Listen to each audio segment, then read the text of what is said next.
Era más una sensación, una impresión de que su actitud, su enfoque y sus pensamientos no eran incorrectos sino diferentes, lo que tenía a Brun nervioso respecto a ella. Siempre que salía, la muchacha regresaba con los repliegues de su manto y su canasto llenos, y puesto que sus incursiones eran tan necesarias, Brun no podía formular ninguna objeción. De vez en cuando Ayla traía algo más que plantas. Su idiosincrasia, que tanto había asombrado al clan, se había convertido en hábito. Aunque se habían acostumbrado, los miembros del clan seguían sorprendiéndose un poco cuando regresaba con un animalito enfermo o herido, para devolverle la salud. El conejo que había hallado poco después del nacimiento de Uva fue solo el primero de muchos. Conocía la manera de tratar a los animales. Estos parecían entender que deseaba ayudarlos. Y una vez establecido el precedente, Brun no tuvo intenciones de cambiarlo. La única vez que se le negó fue cuando trajo un cachorro de lobo. Se le prohibió llevar animales carnívoros que eran competidores de los cazadores. Más de una vez un animal que había sido perseguido y tal vez herido, se encontró finalmente al alcance de un carnívoro más rápido y fue arrebatado a última hora por él. Brun no iba a permitir que Ayla ayudara a un animal que algún día pudiera robar una presa a su propio clan. Una vez, cuando Ayla se encontraba de rodillas arrancando una raíz, un conejito con una patita trasera ligeramente torcida brincó desde el matorral y fue a olerle los pies. Ella se quedó muy quieta y, sin hacer movimientos bruscos, tendió ligeramente la mano para acariciar al animal. ¿Eres tú mi conejito Uva? Pensó. Has crecido, te has convertido en un conejo adulto, grande y saludable. ¿Habrás aprendido a ser más circunspecto? Deberías desconfiar también de la gente, ¿sabes? Bien podrías acabar sobre un fuego, siguió diciéndose a sí misma mientras acariciaba la piel suave del conejo. Algo asustó al animal, que dio un brinco, alejándose, y se abalanzó primero en una dirección, después dio media vuelta y regresó por donde había venido. Te mueves con tanta rapidez que no sé cómo nadie podría atraparte. ¿Cómo has girado de esa manera? Expresó con gestos. De repente soltó una carcajada y al instante se percató de que era la primera vez que reía en voz alta desde hacía mucho. Pocas veces reía ya cuando estaba en el clan. Eso provocaba siempre miradas reprobatorias. Aquel día encontró muchas cosas divertidas. Ayla, esta corteza de cerezo silvestre está vieja. Ya no sirve, indicó Iza con gestos una mañana. Cuando salgas hoy, trata de conseguir otra que esté fresca. Hay un bosquecillo de cerezos cerca de ese calvero, al oeste, del otro lado del río. ¿Sabes dónde digo? Trata de sacar la corteza interior, es mejor en esta época. Sí, madre, ya sé dónde están, respondió. Era una hermosa mañana primaveral. Los últimos azafanes blancos y púrpura se acurrucaban al lado de los graciosos tallos de los primeros junquillos amarillos. Una escasa alfombra de nueva hierba verde, que empezaba a asomar sus diminutas hojas a través del suelo húmedo, pintaba una acuarela fresca de verdor sobre la rica tierra morena de calveros y lomas. Pinceladas de verde mateaban las ramas desnudas de arbustos y árboles con los primeros brotes que se esforzaban por renovar la vida, y los amentos de los sauces cubrían otros con su falsa pelusa. Un sol benévolo brillaba alentadoramente ante el renuevo de la tierra. Una vez que estuvo fuera del alcance de la vista del clan, el paso cuidadosamente controlado y la compostura modesta de Ayla se convirtieron en un andar airoso. Bajó deslizándose una pendiente y corrió hacia arriba al otro lado, sonriendo inconscientemente ante la libertad de sus movimientos naturales. Examinaba la vegetación por la que pasaba con una indiferencia aparente que desmentía la actividad de su mente, que trabajaba catalogando y almacenando el recuerdo de las plantas que crecían como referencia para el futuro. Ya está saliendo la nueva hierba de grana, pensaba al pasar junto a la zona pantanosa donde había recogido sus bayas púrpuras el otoño anterior. Sacaré unas cuantas raíces al regreso. Dice Iza que las raíces son también buenas para el reuma de Crep. Espero que la corteza fresca de cerezo mejore la tos de Iza. Está mejorando, creo yo, pero la veo tan flaca. Uva se está poniendo tan grande y pesada que Iza no debería levantarla. Quizá traiga a Uva conmigo la próxima vez, si puedo. Me alegro tanto de no haber tenido que dársela a Oga. De veras, ya está empezando a hablar. Será divertido cuando crezca un poco más y podamos salir juntas. Mira esos sauces cubiertos de pelusa. ¡Qué divertido! Cuando son así de chiquitos parece piel de verdad, pero luego se ponen verdes. Iza dice que son flores. ¡Qué azul está hoy el cielo! Puedo oler el mar en el viento. Me pregunto cuándo iremos a pescar. El agua no tardará en estar suficientemente caliente como para poder nadar. Me pregunto por qué a los demás no les gusta nadar. El mar sabe a sal, no es como el río, pero me siento tan ligera dentro. Estoy impaciente por ir a pescar. Y me gusta trepar por el risco en busca de huevos. El viento es tan agradable allá arriba, sobre el risco. Ahí va una ardilla. Mírala trepar por el árbol. Ojalá pudiera yo correr así por los árboles. Ayla vagó por las pendientes boscosas hasta media mañana. Entonces, al percatarse de lo tarde que se estaba haciendo, se fue directamente al bosquecillo junto al calvero para recoger la corteza que Iza deseaba. Al acercarse, oyó que había actividad y algunas voces, y vislumbró a los hombres en el calvero. Iba a alejarse, pero recordó la corteza de cerezo y se quedó un momento indecisa. A los hombres no les gustará verme por aquí, pensó. Brun podría enojarse y no dejarme salir sola nunca más, pero Iza necesita la corteza de cerezo. Quizá no sigan ahí mucho rato. Me pregunto qué estarán haciendo. Silenciosamente, reptó para acercarse más y se ocultó tras un árbol grande, atisbando por entre las hojas del matorral enmarañado. Los hombres estaban practicando con sus armas, preparándose para una cacería. Recordó que los había visto haciendo lanzas nuevas. Habían recortado árboles jóvenes delgados, flexibles y rectos, les habían quitado las ramas. Habían afilado un extremo carbonizándolo en una hoguera y raspando la parte quemada con un rascador fuerte de sílex hasta convertirlo en una punta fina. También el color endurecía la punta para que resistiera al astillado y al desgaste. Todavía se estremecía al recordar la conmoción que había experimentado al tocar una de las lanzas de madera. Las hembras no tocan las armas, le dijeron, ni siquiera las herramientas que se usan para hacer armas, aunque, a decir verdad, Ayla no podía ver la diferencia entre un cuchillo utilizado para cortar el cuero y hacer una honda y el cuchillo empleado para cortar el cuero y hacer un manto. La lanza recién hecha, manchada por su contacto, había sido quemada, con gran irritación del cazador que la había confeccionado, y tanto Crep como Iza le habían sometido a unos cuantos discursos gestuales en un esfuerzo por infundirle el sentimiento de su abominable acción. Las mujeres estaban horrorizadas de que hubiera pensado siquiera en semejante acción, y la mirada ceñuda de Brun no dejaba el menor lugar a dudas en cuanto a lo que opinaba. Pero más que nada detestó la mirada de placer malicioso reflejado en el rostro de Broad cuando las recriminaciones se abatieron sobre ella. Estaba positivamente gozoso. La muchacha miraba incómodamente a los hombres en su campo de prácticas desde detrás de la pantalla del matorral. Además de las lanzas, los hombres tenían otras armas. Aparte de una discusión que mantenían en el otro extremo Dorf, Grod y Krug respecto a los méritos relativos de la lanza y el garrote, casi todos los hombres estaban practicando con hondas y boleadoras. Born estaba con ellos. Brun había decidido que ya era hora de empezar a enseñarle al muchacho los rudimentos del manejo de la honda y Zhou estaba explicándoselos al jovencito. Los hombres habían llevado algunas veces con ellos a Born al campo de ejercicio desde que cumplió los 5 años, pero la mayor parte del tiempo practicaba con su diminuta lanza, arrojándola contra la tierra blanda o un tocón de árbol podrido, para acostumbrarse a manejar el arma. Siempre le gustaba que la llevaran, pero esta era la primera vez que se intentaba enseñar al chico el arte más difícil del manejo de la honda. Se había plantado un poste en el suelo y no muy lejos había un montón de piedras, suavemente redondeadas, sacadas de los ríos a lo largo del camino.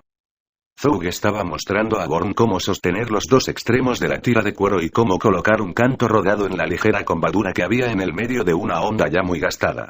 Era una honda vieja que Zhou había pensado tirar cuando Brun le pidió que iniciara el entrenamiento del muchacho. El viejo pensó que todavía servía si se la acortaba para ajustarla a la estatura de Born. Ahí la observaba y se sintió cautivada por la lección. Se concentró en las explicaciones y demostraciones de Zhou con tanta atención como el muchacho. Al primer intento de Born, la honda se enredó y el canto cayó al suelo. Le costaba alcanzar el movimiento giratorio del arma para crear el impulso de fuerza centrífuga necesaria para lanzar la piedra.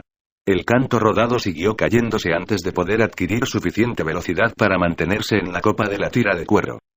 Broad estaba de pie a un lado, mirando. Born era su protegido y Broad seguía siendo objeto de la adoración de Born. Fue Broad quien fabricó la lancita que el chico llevaba a todas partes consigo, incluso a la cama, y fue el joven cazador quien enseñó a Born a sostener la lanza, ensayando con él el equilibrio y el lanzamiento, como si el muchacho fuera su igual. Pero ahora Born estaba centrando su atención admirada en el viejo cazador y Broad se sintió suplantado. Habría querido ser el único en enseñárselo todo al muchacho y se enfureció cuando Brun dijo a Zhou que le enseñara el uso de la honda. Después de varios intentos infructuosos más por parte de Born, Broad interrumpió la lección. «Vamos, déjame mostrarte cómo se hace», Born señaló Broad, haciendo a un lado al viejo. Zhou dio unos pasos hacia atrás y lanzó una incisiva mirada al arrogante joven. Todos se detuvieron y se quedaron mirando. Brun estaba ceñudo. No le gustaba que Brood tratara con tan poca consideración al mejor tirador del clan. Le había dicho a Zoud, no a Brood, que entrenara al muchacho. Una cosa es interesarse por el joven, pensaba Brun, pero está yendo demasiado lejos. Born debería aprender que un buen jefe debe aprovechar las habilidades de cada uno. Zoug es el más hábil y tendrá tiempo de enseñar al muchacho cuando los demás estemos cazando. Brood se está volviendo altanero. Es demasiado orgulloso. ¿Cómo puedo promocionarle si no se muestra más sensato? Tiene que darse cuenta de que no es tan importante solo porque llegará a ser jefe, solo porque llegará a ser jefe. Brood tomó la honda de manos del muchacho y cogió una piedra. La colocó en la bolsa de la honda y la lanzó hacia el poste. Cayó antes de llegar al blanco. Ese era el problema más corriente que solían encontrar los hombres del clan con la honda. Tenían que aprender a compensar la limitación de las articulaciones de su brazo, que impedían formar un arco completo. Brood se puso furioso por haber fallado y se sintió un tanto ridículo. Tendió la mano para recoger otra piedra, la lanzó a toda prisa deseando mostrar que podía hacerlo. Se daba cuenta de que todos le estaban observando.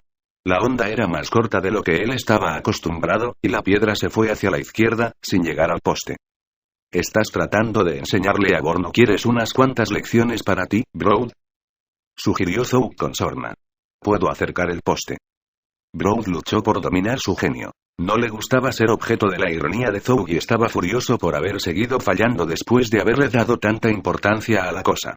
Lanzó otra piedra, pero esta vez su compensación fue excesiva y la lanzó mucho más allá del poste. Si esperas a que haya concluido la lección del muchacho, tendré sumo gusto en enseñarte a ti, señaló Zoud con un sarcasmo pesado en su actitud. Parece que te hace buena falta. El orgulloso anciano se sentía rehabilitado. ¿Cómo puede aprender Born con una honda tan averiada como esta? Replicó Brood a la defensiva, arrojando la correa al suelo con repugnancia. Nadie puede lanzar una piedra con este vejestorio. Born, yo te haré una honda nueva. No puede esperarse que aprendas con la honda desgastada de un viejo que ni siquiera puede seguir cazando. Ahora Zoug estaba enojado. Retirarse de las filas de los cazadores activos era siempre un duro golpe contra el orgullo de un hombre, y Zoug había trabajado mucho para perfeccionar su habilidad con el arma difícil para conservar algo de dignidad. Zoug había sido otrora segundo al mando como el hijo de su compañera y su orgullo era particularmente sensible. Más vale ser un hombre viejo que un muchacho que se cree hombre, replicó Zoud, agachándose para recoger la honda que estaba a los pies de Brood. La indirecta contra su hombría fue algo más de lo que podía soportar Brood, fue la última gota que hizo rebosar el vaso. No pudo seguir dominándose y empujó al viejo. Zoud perdió el equilibrio, pues no esperaba el empujón, y cayó pesadamente al suelo. Se quedó sentado donde había caído, con las piernas estiradas hacia adelante, mirando hacia arriba con los ojos sorprendidos y muy abiertos. Era lo último que habría esperado. Los cazadores del clan nunca se atacaban unos a otros físicamente. Ese castigo se reservaba para las mujeres que no eran capaces de comprender los reproches más sutiles. Las energías exuberantes de los jóvenes se desahogaban en contados asaltos de lucha o competencias de corre y lanza o competiciones de onda y boleadoras que servían también para mejorar las habilidades de los cazadores. La habilidad en la caza y la autodisciplina eran la medida de la hombría en el clan, que dependía de la cooperación para sobrevivir.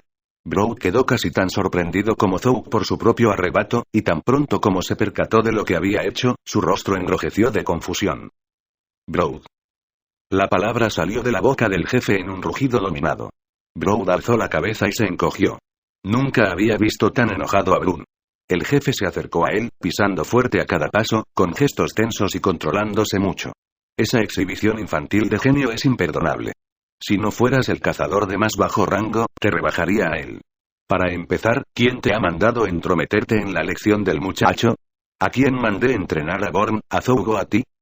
La ira brotaba de los ojos del jefe, ¿y te dices cazador? Ni siquiera puedes llamarte hombre. Born se controla mejor que tú. Una mujer tiene más autodisciplina. Eres el futuro jefe. ¿Así es como vas a dirigir hombres? ¿Esperas controlar un clan cuando no eres capaz de controlarte a ti mismo? No te sientas tan seguro de tu porvenir, Brood. Zoug tiene razón. Eres un chiquillo que se cree hombre. Brood se sentía mortificado. Nunca le habían avergonzado tan severamente, y además delante de los cazadores y de Born. Querría haber echado a correr y esconderse, no podría vivir con esa vergüenza. Habría preferido enfrentarse al ataque de un león cavernario que a la ira de un Brun que tan pocas veces mostraba su enojo, que tan pocas veces tenía que mostrarlo. Una mirada penetrante del jefe, que mandaba con una dignidad estoica, un liderazgo capacitado y una disciplina constante, bastaba para que cualquier miembro de su clan, hombre o mujer, corriese para obedecerle. Brown dejó caer su cabeza en señal de sometimiento. Brun miró al sol y después dio la señal de partida. Los demás cazadores, testigos incómodos de la severa reprimenda que Brun acababa de dar, se sintieron aliviados al poder alejarse. Echaron a andar detrás del jefe, que se dirigió a la cueva con paso veloz. Brown se quedó detrás de todos, con el rostro enrojecido aún. Ayla estaba inmóvil, agazapada, como si hubiera echado raíces en el sitio, sin atreverse a respirar. Estaba petrificada ante la idea de que pudieran verla. Sabía que había presenciado una escena que ninguna mujer estaba autorizada a ver. Nunca se habría castigado de ese modo a Brown delante de una mujer. Los hombres, fuese cual fuera la provocación, mantenían una solidaridad fraternal cuando había mujeres cerca. Pero el episodio había abierto los ojos de la muchacha a una pauta de los hombres que nunca habría sospechado. No eran los libres agentes, poderosos, que reinaban impunemente como ella había creído. También ellos tenían que obedecer órdenes y también a ellos se les podía regañar. Solo Brun parecía ser la figura omnipotente que gobernaba con total autoridad. No comprendía que Brun estuviera sujeto a condicionamientos todavía más fuertes que cualquiera de los demás. Las tradiciones y costumbres del clan, los espíritus insondables e impredecibles que controlaban las fuerzas de la naturaleza y su propio sentido de la responsabilidad. Ayla permaneció oculta incluso mucho después de que los hombres hubieran abandonado el campo de entrenamiento, por miedo a que pudieran regresar. Todavía sentía aprensión cuando se atrevió finalmente a salir de detrás del árbol. Aunque no captaba totalmente las implicaciones de su nuevo conocimiento acerca de la naturaleza de los hombres del clan, sí comprendía una cosa. Había visto a Brown tan sumiso como cualquier mujer, y eso le producía satisfacción. Había aprendido a aborrecer al arrogante joven que la atormentaba despiadadamente, regañándola por la menor infracción, supiera o no ella haberla cometido, y a menudo llevaba las marcas de su mal genio. No podía complacerle en nada, por mucho que se esforzara. Ayla atravesó el calvero pensando en el incidente. Al acercarse al poste, vio que todavía estaba la honda en el suelo donde la había arrojado Brown con enojo. Nadie se había acordado de recogerla antes de marchar. Se quedó mirándola, sin atreverse a tocarla. Era un arma, y el temor a Brun la hacía temblar solo ante la idea de hacer algo que pudiera enojarle con ella tanto como con Brown. Su mente retrocedió hacia la serie de incidentes que acababa de presenciar, y, al ver el trozo de cuero caído, recordó las instrucciones que Zoug le había dado a Born, y las dificultades que éste encontraba. ¿Será realmente tan difícil? Si Zoug me enseñara, ¿sería capaz de hacerlo? Se sentía aterrada ante la temeridad de sus pensamientos y echó una mirada en derredor para asegurarse de que estaba sola, por miedo a que se adivinaran sus pensamientos si alguien la veía. Brown no podía hacerlo, recordó. Pensó en Brown cuando intentaba atinarle al poste y en los gestos despectivos de Zoug ante su fracaso, y una sonrisa fugaz pasó por su rostro. ¿No se enfurecería si fuera yo capaz de hacer algo que él no puede? Le gustaba la idea de ser mejor que Brown en algo. Echando una mirada más a su alrededor, volvió a clavar la vista, llena de aprensión, en la honda. De repente, se agachó y la recogió.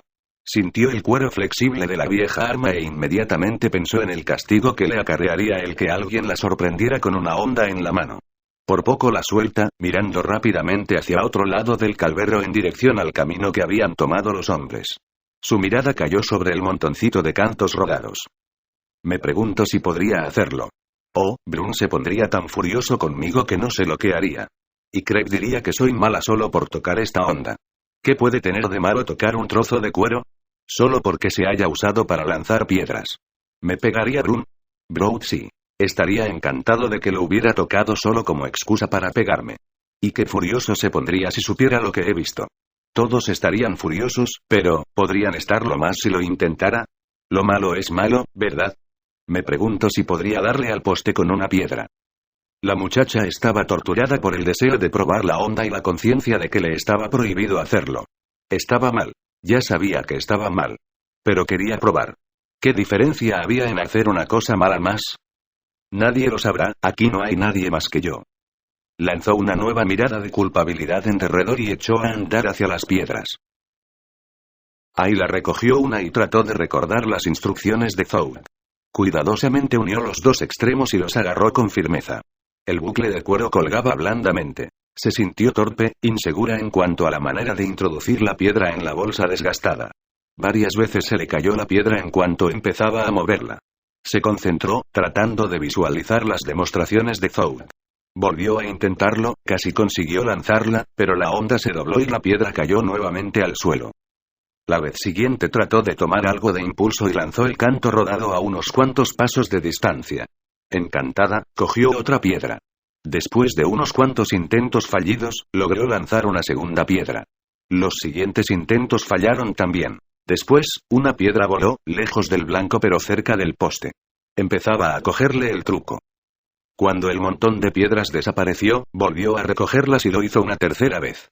A la cuarta ronda, ya podía lanzar la mayoría de las piedras sin que se le cayeran muchas veces. Ayla bajó la mirada y vio que quedaban 3 piedras en el suelo. Recogió una, la puso en la onda, la hizo girar por encima de su cabeza y lanzó el proyectil. Oyó un pac cuando golpeó el poste y rebotó. La niña saltó embriagada por el gozo del éxito. Lo logré. Atiné al poste. Fue pura suerte, un golpe casual, pero eso no empañó su alegría. La siguiente piedra voló hacia otro lado pero más allá del poste, y la última cayó al suelo solo a unos pies de distancia. Pero lo había hecho una vez y estaba segura de poder hacerlo de nuevo. Empezó a recoger nuevamente las piedras y se dio cuenta de que el sol estaba acercándose hacia el horizonte al oeste del cielo. Súbitamente recordó que había salido en busca de corteza de cerezo silvestre para Iza. ¿Cómo se le había hecho tan tarde? Pensó, me he pasado aquí toda la tarde. Iza estará preocupada y Craig también. Rápidamente escondió la onda en un pliegue de su manto, corrió hacia los cerezos, quitó la corteza exterior con su cuchillo de sílex y raspó largas tiras delgadas de la capa interior de cambium. Entonces echó a correr lo más aprisa que pudo hacia la cueva, deteniéndose solo al acercarse al río para adoptar la compostura digna que se esperaba en las hembras. Tenía miedo de haberse metido ya en líos por haber vuelto tan tarde. No quería dar a nadie más razones para enfadarse. Ayla. ¿Dónde has estado? No podía soportar la angustia. Pensé que te habría atacado algún animal. Estaba a punto de pedirle a Craig que Brun mandara a alguien en tu busca, rezongó Iza tan pronto como la vio. Estuve mirando por ahí a ver si algo comenzaba a crecer y luego fui al calvero, dijo Ayla, sintiéndose culpable. No me había dado cuenta de lo tarde que era. Era la verdad, pero no toda la verdad. Aquí está tu corteza de cerezo. La grana está saliendo donde la vimos crecer el año pasado. ¿No me habías dicho que sus raíces también eran buenas para el reuma de Craig? Sí, pero debes macerar la raíz y aplicarla como una ablución para aliviar el dolor. Las bayas sirven para hacer infusiones. El jugo de las bayas aplastadas es bueno para tumores y es también bueno para hinchazones, comenzó a explicar la curandera, respondiendo automáticamente a su pregunta. De repente, se interrumpió. Ayla, estás tratando de distraerme con preguntas sobre medicina. Ya sabes que no deberías haber pasado tanto tiempo fuera, causándome tanta preocupación, señaló Iza con sus ademanes. Ahora que la niña había vuelto sana y salva, no estaba enojada, pero quería asegurarse de que Ayla no se fuera sola tanto tiempo. Iza estaba preocupada siempre que Ayla salía. No volveré a hacerlo sin avisarte, Iza. Se me hizo tarde sin darme cuenta. Mientras volvían a la cueva, Uva, que había estado buscando a Ayla todo el día, la vio y echó a correr hacia ella con sus piernecitas regordetas y arqueadas. Estuvo a punto de caer antes de llegar hasta ella. Pero Ayla cogió al vuelo a la niña y la volteó por el aire. Iza, ¿no podría llevarme de vez en cuando a Uva? No me quedaría fuera mucho tiempo. Y podría empezar a enseñarle algunas cosas. Es demasiado joven para comprender todavía. Apenas ha empezado a aprender a hablar, dijo Iza, pero, viendo lo felices que eran ambas cuando estaban juntas, agregó. Supongo que puedes llevártela como compañía alguna vez si no vas muy lejos. Oh, qué bien.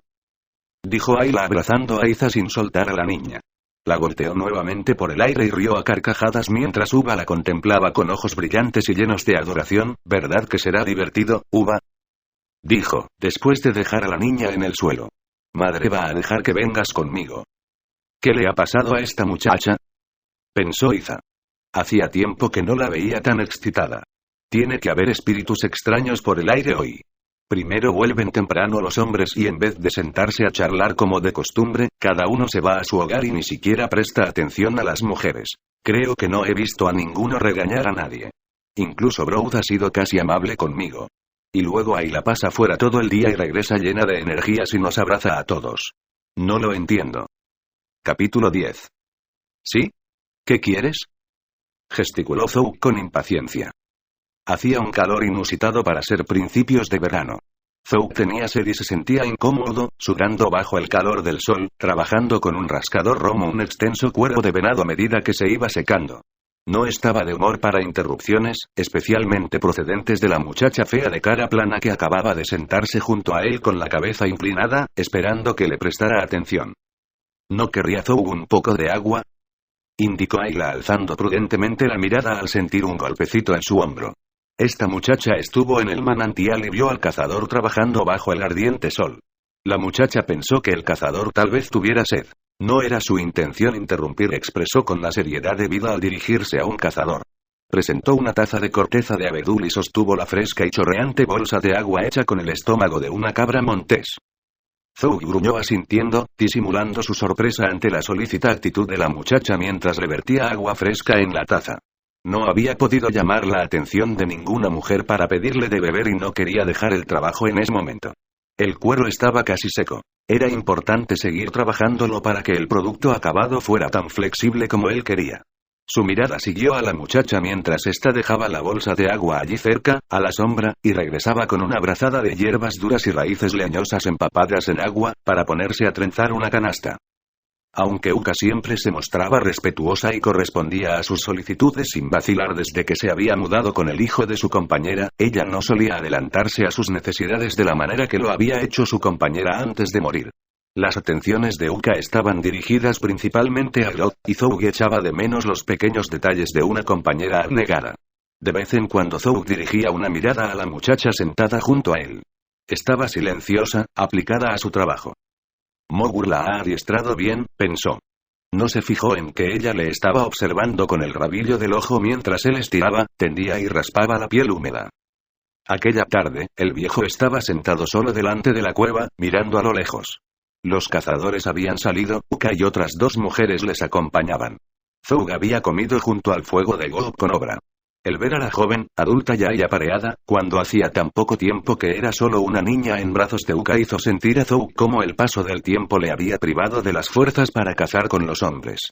Había dejado el fuego poco después de comer. Estaba sumido en sus pensamientos cuando observó que la muchacha se acercaba a él con un tazón de mimbre en la mano. Esta muchacha ha recogido más frambuesas de las que podemos comer, dijo, una vez que él reconoció su presencia. ¿Podrá el cazador encontrar lugar para comérselas y que no se pierdan? Zhou aceptó el tazón que le ofrecían con un placer que no consiguió disimular. Ayla se quedó sentada a distancia respetuosa mientras Zhou saboreaba la fruta dulce y jugosa. Cuando hubo terminado, devolvió el tazón y la muchacha se alejó rápidamente. No sé por qué dice Brown que es irrespetuosa, pensó viéndola alejarse. No le veo nada de malo salvo que es notablemente fea. Al día siguiente, Ayla volvió a llevar agua del fresco manantial mientras Zhou trabajaba y extendió allí cerca los materiales para el canasto que estaba haciendo. Más tarde, cuando Zhou estaba terminando de frotar con grasa la suave piel del venado, Mogur llegó cojeando donde se encontraba el viejo. Es un trabajo duro curtir la piel al sol, dijo con gestos. Estoy haciendo ondas nuevas para los hombres, y también a Born le he prometido una. El cuero tiene que ser muy flexible para las ondas. Hay que trabajarlo sin cesar mientras seca y la grasa debe ser absorbida por completo. Es mejor hacerlo al sol. Estoy seguro de que los cazadores se sentirán complacidos, observó Mogur. Todos saben que eres un experto en materia de ondas. Te he observado con Born. Tiene suerte de que tú le enseñes. Es un arte difícil de dominar. También debe ser un arte el confeccionarlas. Zhou rebosó de contento al oír el halago que le hacía el mago. Mañana las cortaré. Ya conozco los tamaños para los hombres, pero tengo que ajustar la de Born. Una onda debe adaptarse al brazo, así se consigue una mayor fuerza y precisión. Iza y Ayla están preparando la perdiz blanca que trajiste el otro día como parte para el Mogur. Iza está enseñando a la muchacha de guisarla como a mí me gusta. ¿No te agradaría cenar esta noche en el hogar del Mogur? A Ayla le gustaría que te invitara, y tu compañía me sería agradable. A veces, a un hombre le gusta hablar con otro hombre, y yo solo tengo hembras en mi hogar. Zhou cenará con Mogur, dijo el viejo, muy complacido. Aunque los banquetes en común eran frecuentes, y a menudo compartían una comida dos familias, especialmente cuando estaban emparentadas, pocas veces invitaba a Mogur a otros. Tener un hogar propio era algo nuevo para él y disfrutaba descansando en compañía de sus mujeres. Pero conocía a Zhou desde la infancia, siempre le había querido y respetado. El placer que sorprendió en el rostro del otro hizo pensar a Mogur que debía haberle invitado antes. Se alegró de que Ayla lo mencionara. Al fin y al cabo, había sido Zhou quien les proporcionó la perdiz blanca. Iza no estaba acostumbrada a tener invitados. Se preocupó, se agitó y se superó. Su conocimiento de las hierbas comprendía igualmente los condimentos, no solo las medicinas. Sabía dar un toque sutil y hacer combinaciones compatibles que mejoraban el sabor de los platos. La comida fue deliciosa. Ayla las mostró especialmente atenta sin exagerar y Mogur quedó complacido de ambas. Una vez que los hombres se hubieron hartado, Ayla les sirvió una infusión deliciosa a base de manzanilla y menta. Iza sabía que ayudaba a hacer una buena digestión. Con dos mujeres dispuestas a adelantarse a sus deseos y una nena regordeta y contenta que se subía a su regazo y les tiraba de las barbas, haciéndoles sentirse jóvenes de nuevo, los dos viejos descansaron y hablaron de tiempos pasados. Zhou mostró agradecido y hasta algo envidioso del dichoso hogar que el viejo mago podía llamar suyo, y Mogur sentía que su vida no podía ser más dulce. Al día siguiente, Ayla estuvo observando cuando Zhou medía una tira de cuero con el brazo de Born y prestó mucha atención mientras el viejo explicaba por qué los extremos debían ser afilados de aquella forma, por qué no debería ser demasiado larga ni demasiado corta, y le vio cómo metía una piedra, que había estado sumida en agua, en medio del bucle para estirar lo suficiente el cuero y formar la bolsa. Estaba recogiendo las tiras después de cortar unas cuantas ondas más, cuando Ayla le llevó una taza de agua. ¿No necesita Zhou los trozos que han sobrado? El cuero parece tan suave. Dijo con gestos. Zhou se sintió generoso con la muchacha amable y admirada. No necesito esas tiras. ¿Te gustaría quedarte con ellas? Esta muchacha quedaría agradecida. Creo que algunos de los trozos son suficientemente grandes para aprovecharlos, gesticuló con la cabeza inclinada. Al día siguiente, Zhou echó de menos a Ayla, que no fue a su lado a trabajar ni a llevarle agua. Pero había acabado su tarea y las armas estaban terminadas. La vio alejarse hacia el bosque con un nuevo canasto de recolectora colgado de la espalda y su palo de arrancar raíces en la mano. Sin duda va en busca de más plantas para Iza, pensó. No comprendo a Brood. A Zhou no le agradaba mucho el joven. No había olvidado cómo le había atacado. ¿Por qué está siempre molestándola? La muchacha es trabajadora, respetuosa, y hace honor a Mogur. Este tiene suerte. Iza y ella. Zhou recordaba la agradable cena que había tomado con el gran mago, y aunque nunca lo dijo, recordaba que Ayla había sido quien insinuó a Mogur que le invitara a compartirla. Observó a la alta joven de piernas rectas, mientras se alejaba. Lástima que sea tan fea, se dijo. Podía ser una excelente compañera para algún hombre. Una vez que Ayla se confeccionó una onda con los restos de cuero de Zhou para sustituir la vieja, que, finalmente se había gastado, decidió buscar un lugar donde practicar lejos de la cueva. Siempre tenía miedo de que alguien la sorprendiera. Se puso en marcha río arriba a lo largo del curso de agua que corría junto a la cueva y entonces comenzó a subir la montaña siguiendo un riachuelo y abriéndose paso entre espesos matorrales. La detuvo una roca abrupta por encima de la cual caía el arroyo formando una cascada. Rocas salientes, cuyas siluetas irregulares eran suavizadas por un profundo cojín de precioso musgo verde, separaban el agua, que brincaba de roca en roca formando chorros que, al chocar contra la roca, formaban velos de niebla y seguían cayendo. El agua se aquietaba en una poza espumosa que llenaba un hueco rocoso de escasa profundidad al pie de la cascada, antes de seguir su camino para reunirse con el río más ancho.